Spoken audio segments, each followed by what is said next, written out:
Sanibona, welcome back to enye ivideo. Ngiyabonga kakhulu ungene. Thank you very much. Ngicela subscribe le channel, like ivideo, ushare labanye, ufake notification bell yakho on. Nansi into ibalekile ya notification bell yakho on you guys ngoba mangilahlela ivideo nje ya notified, ngilahlela ya notified. Kuba lula ke ukuthi ube kwazi ukuthi sesilahlela ivideo. Kanti ke ngifuna ukungena odabeni luka Sergeant Fanny Nkosi you guys besimbona lapha kwiMadlanga Commission. Ngingezokuthiwa uyewaboshwa amaphoyisa abopha amaphoyisa kunzima you guys angathi bakhuluma ukuthi uzogcina esitokisini you guys until i-13 if I'm not mistaken. Kuyanetha guys, kunemvula, so don't be surprised. So kuthi uSergeant Fanny Nkosi kuzogcina esitokisini kuze kube ngumsombuluko kwamhla ka-April 13 kulandlela ukuvela kwakhe enkantolo yemantshi yasePitori Pretoria North I think ngolesibili. So uNkosi uye waboshwa ngolwesine ngemva kokuba amaphoyisa agasele lapha emzini wakhe osePitori bathola ke izinto ezingafanele ukuthi kube onazo okay. Wachitha ke impela sonto yonke esestokisini. Inkantolo igunyaze isicelo sombuso sokuhlehlisa ukuze ke uqinisekise imininingwane ehlobeneke nesicelo sakhe sebail. So baba uNkosi kuyisikhulu esingaphansi kophiko lobugebengu obuhlelwe eGauteng. Ungomunye wabantu abethule ubufakazi lapha phambi kweCommission kaMadlanga. I'm sure you remember this man, okay? Okhulumela amaphoyisa kaZwelonke uBrigadier Athilenda Matukuthuthe ukugasela kwabo kuyingxenye yophenyo labo oluqhubekayo. Iziphathimandla ziphume umkhankaso wokuthungatha nokushaqa ubufakazi emzini kababa uNkosi. Lapho kokubika ukuthi baye bathola ke inqwaba yezinto ezingekho emthethweni okubalwa khona izibhamu, izinhlamvu ezingekho emthethweni, ibhomu kanye namadokodo asuke eziteshini ezahlukene zamaphoyisa. Imagine that is a police officer, he's a sergeant. Hi guys, kuningi kodwa amaphoyisa amaningi atazoboshwa mangithi ngiyabuka. Bheka nje ukwenzakala ngominister wamaphoyisa obekade emisiwe. Anti ngiyezwa kuthiwa uthi uyabuyela emsebenzini bla bla bla. Ngizange ngisalandelela kudaba lwakhe. Mawuthi uyabheka nje esayidini amaphoyisa nje kuyabheda ngathi kuyabheda. Baba uFanny Nkosi so sikhuluma nje usesitokisini uzogcina lapha until i-13 zika April. Hayi kunzima shem. And I think kuthiwa ke ku-Commission kaMadlanga lapha kuzobuyela ubaba uMkhwanazi, not the Nhlanhla Mkhwanazi. The Mkhwanazi, the Julius Mkhwanazi wasekuruleni. I think ngibone kuthiwa ke nguyena ozophindela when it comes to the Madlanga Commission. Kulindele ukuthi iqhubeke nomsebenzi wayo iCommission ngolwesibili ngemva kwekhefu lephasika. Njengoba kulindeleke futhi ukuthi iphindile enhloko yamaphoyisa kamasipala asekuruleni iMPD uJulius Mkhwanazi abuyele ekwethula ubufakazi you guys. Uthi uMichaels utheke ofakazi abangu-49 sebethula ubufakazi ensukwini ezingu-84. So ubaba uMichaels uye wamemezela ukuthi iCommission izothatha ikhefu ngephasika la ngolwesithathu baze baqala ukusebenza ngolwesibili ngezi-7 zika-April, which is tomorrow which is today for me. So yeah, there's just a whole lot. So kuyabuyela ubaba uJulius Mkhwanazi lo bethuke kakhulu ngalesi sikhathi. The Julius Mkhwanazi you guys know man. Uqala kwethula ubufakazi didn't perform very well. Wayethukile. Yazi wayengathi angazi, wayengathi ulahlekile. Khumbula ukuthi waphuza amanzi angakanani ngalesi sikhathi. Ehlula kanokukhuluma, yazini engakwazi ukuhlala. Uyahlala uyasukuma, waphuza itanki yonke yamanzi. Phose yonke itanki. Yamazi umuntu guilty of something.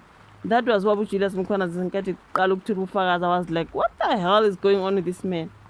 Ngiye lo guys okwathiwa ke yena noVusimuzi Khetho Matlala, there was a friendship, and then uVusimuzi Matlala wayetholeke ama-blue light entontoni. That is the man, the Julius Mkhwanazi bafethu. So ngiyena ke ozophindela ke back to the Madlanga Commission. It's just a whole lot. So ubaba uNkosi ke ushuthi uzogcina khona estokisini until kanti why Julius Mkhwanazi akaboshwa. Yabona lo baba ke kwakufanele ukuthi aboshwe ngempela like bayambopha nini.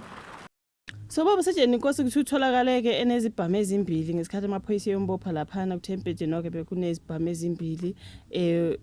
Uthole ethukuze isibhamu ngaphansi kombhede esinye ke esikumadrasi ngesikhathi eboshwa ngamaphoyisa ngaleya nkathi edlule. Ezinye izibhamu ezine kuthiwa besigcine esifeni esinye sitholakala emotweni shothi akuzibhamu lapha uvele kabushane enkantolo emanje yasePitoli izolo ubhekane necala lokuphula imigomela lokugcina kwezibhamu nezinhlamvu kanye ke nokuphazamisa ukusebenza kwengalo yomthetho sicala kaBaba uNkosi lelahlethiselwa uMsombuluko ozayo lapha azofaka khona isicelo sebail yo so kuthiwa kubrigadier Athlenda Mathuthi amadokodo ke atholwe endlini ewumkhukhu emzini kaBaba uNkosi you guys uthole namadokodo awamacala okubamba inkunzi kuhlonyiwe kanye nawo ukuduna kwezimoto amadokodo ngamahlanu awangempela elilodwa icopy so uthatholekela endlini ewumkhukhu lapha nemzini wakhe wonke lawa macala avalwa ngenxa yokuthi ke akukho bekutholakala uphenyo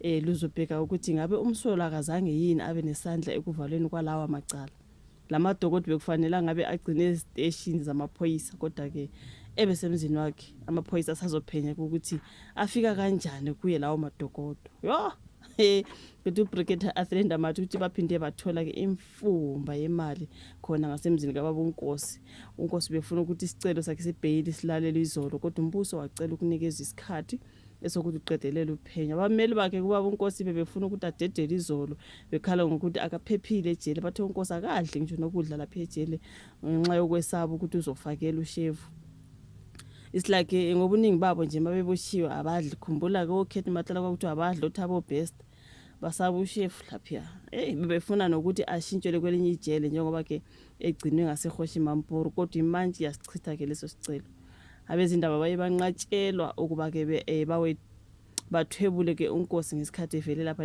enkantolo hawu so ukuthi uBaba uNkosi ke you guys this is Sergeant Fani Nkosi kusolwa ngokuba ubhululo wabantu abasolwa ngokuba imigulukudu okukhona kubo somabhizinisi abhekena amacala uVusimuzi Khethi Matlala uNomzana Katiso Khethi Molife kodwa ke o minister yena akakaboshwa nawo beubhululo nje walabo bantu labo kodwa baboshwa ngabona hey guys kuningi so ngesikhathi uqhubeka iCommission eliholwa iJudge Mbuyiseni Madlanga kuye kwavela ukuthi uNkosi ubethola imali kuVusimuzi Khethi Matlala kodwa ke phela nabo babomchuna awuzange kwathi babethola imali uMatlala ngoba nje webaphi imali bonke wayebengaboshwa ngabonke abathola imali kuMatlala kuboshwa uNkosi yedwa njengengani bafowethu omchuna baboshwanga hey ngeke engathi kunama favors nje lana mongathi uyabhekisisa kahle kahle wayebengaboshwanga bonke labo obheka icele abayazoma oMatlala bonke labantu ababoshwanga sekuzokwabosha uNkosi nje ngokuthola imali kuMatlala